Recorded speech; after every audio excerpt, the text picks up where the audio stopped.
Segundo Platão, conhecer é lembrar. Por que ele está falando que conhecer é lembrar? Pelo simples fato de que a alma, antes de encarnar em um corpo, conhecia as ideias, a verdade, mas a passagem para o corpo, quando ela assume um corpo, segundo Platão, nosso corpo é o receptáculo da alma, e no cristianismo, né, o corpo seria o receptáculo do espírito, então é a mesma ideia. Ao entrar no corpo, a pessoa esqueceria as ideias, a verdade, a justiça e coisa do tipo. Então, de acordo com o que ele foi se conhecendo, ele ia lembrando. É claro que, a partir do momento que você, lá na sala de conferência das moiras, com o direito de escolher se você queria vir rico ou sábio, muitas pessoas optavam por vir rico desde o começo, né? Quando a gente pega os maiores sábios da história, Bill Gates, o Fyodor Dostoiévski, Albert Einstein, Leonardo da Vinci, e se você começar a pesquisar tudo quanto é tipo de sábio que você já ouviu dizer, no início da vida dele, foi uma vida difícil. Bill Gates era pobre. Leonardo da Vinci era órfão de mãe, pobre, criado por um tio, né? O Albert Einstein foi um professor pobre, só começou a ganhar dinheiro quando foi dar aula nas grandes universidades dos Estados Unidos, fugindo de Hitler, né? E assim, teve uma infância muito difícil. E assim por diante, a maioria dos grandes sábios, no começo da sua vida, foi muito complicado. Então, Platão está aqui corroborando a ideia de que essa pessoa escolhia vir com maiores dificuldades, porém com conhecimento. A facilidade com que o Da Vinci lidava com as questões diárias relacionadas à intelectualidade, gente, é genial. Aquelas fórmulas físicas, astronômicas, matemáticas do Einstein é coisa de outro mundo. Einstein, ele era tão inteligente, mas tão inteligente, que um belo dia eu estava conversando com ele, né, num barzinho aqui perto de casa, bar do Seu Tula, e ele estava falando para mim assim, professor Alex, conhecido aí nos melhor botequinhos da cidade como a lenda. Eu sou um tipo de pessoa que eu sou triste. O Einstein falando, né? O Einstein que para nós aqui, pra galera na quebrada, era conhecido como Albertinho, acho que eu já falei isso pra vocês, né? Então, o Albertinho falando pra gente assim, isso é o Einstein falando, viu, galera?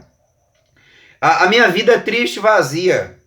Aí eu digo, mas por que, meu filho? É porque você é feio?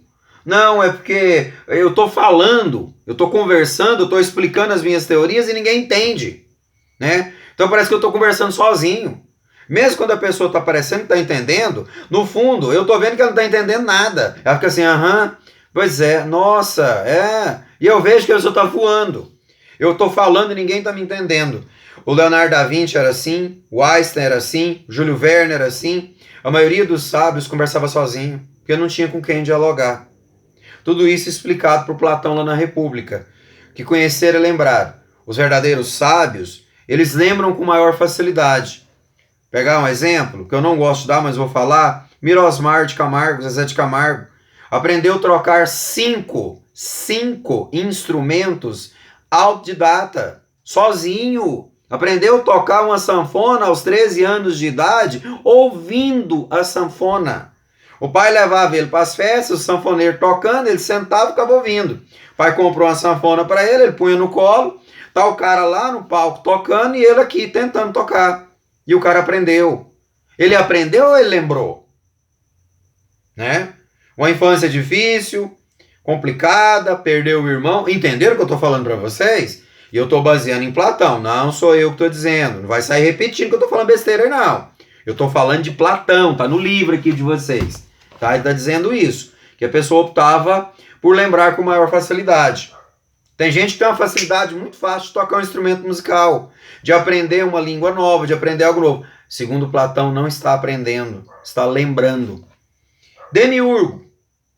Platão também explica como que o universo surgiu, ou como o universo ele foi arranjado, de que forma esse universo foi ordenado.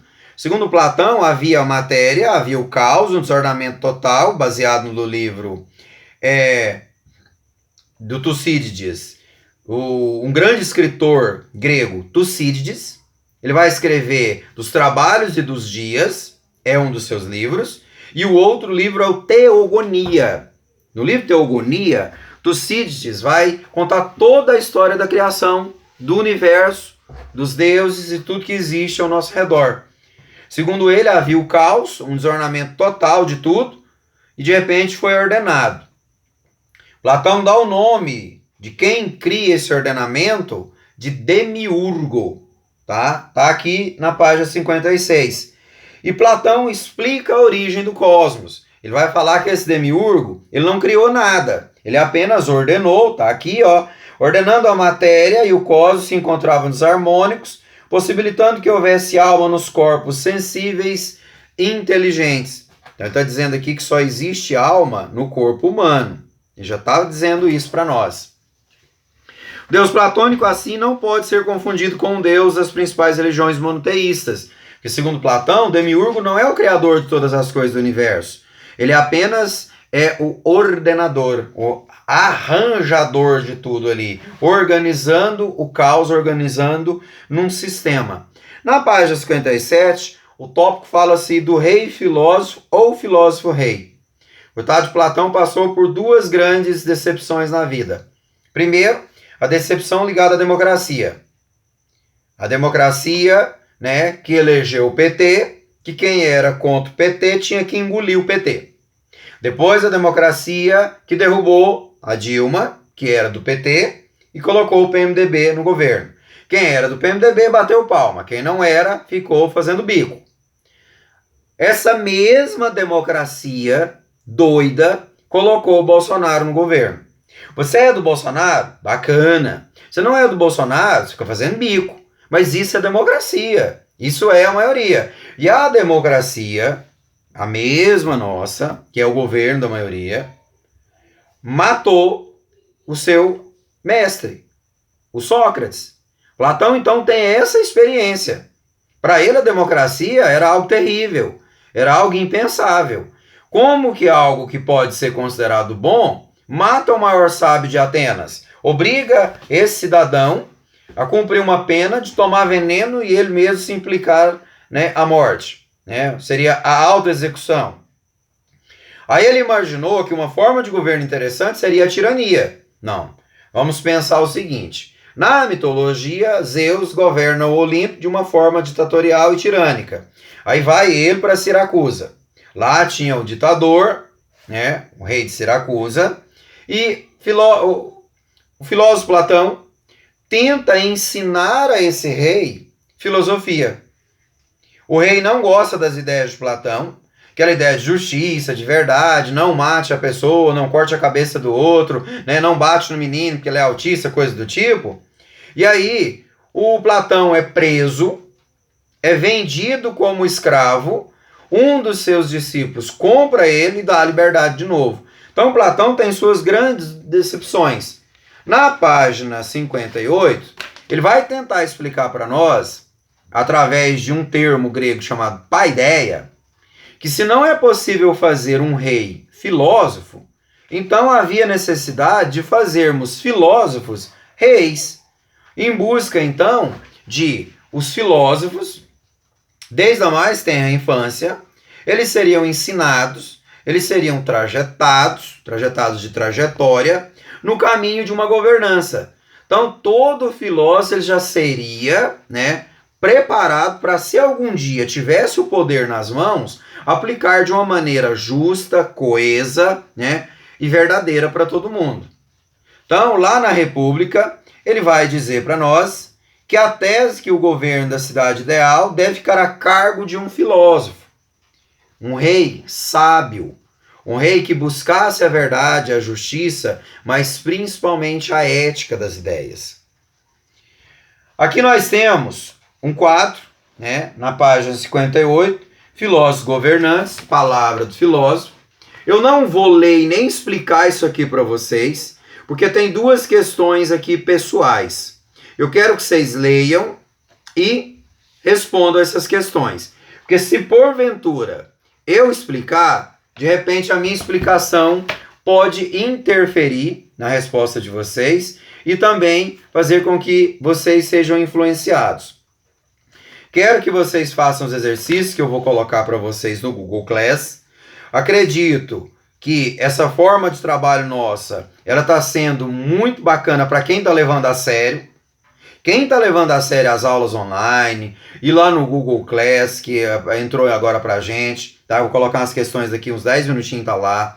Se você assiste os filmes no canal, os vídeos no canal, e porventura quer fazer algum questionamento, né? Pode fazer via WhatsApp. O WhatsApp fica ligado o tempo inteiro. Então, se você quiser anotar o número do meu WhatsApp, anota aí: 99275 9178.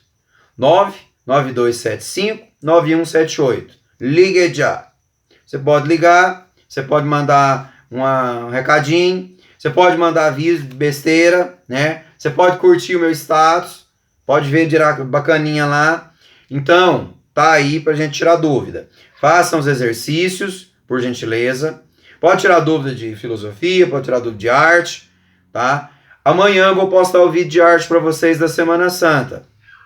Mesmo sexta-feira não tem aula, não tem problema. Vou postar o vídeo assim mesmo. A gente tem que trabalhar, principalmente nesse período de quarentena. Para de implicar com o irmão mais novo. Ajude seus pais aí nas tarefas domésticas. Lavar banheiro não quebra o braço de ninguém. Lavar a louça não é trabalho doméstico. Lavar a louça é ajuda. Você comeu? Guarde o prato, põe na pia.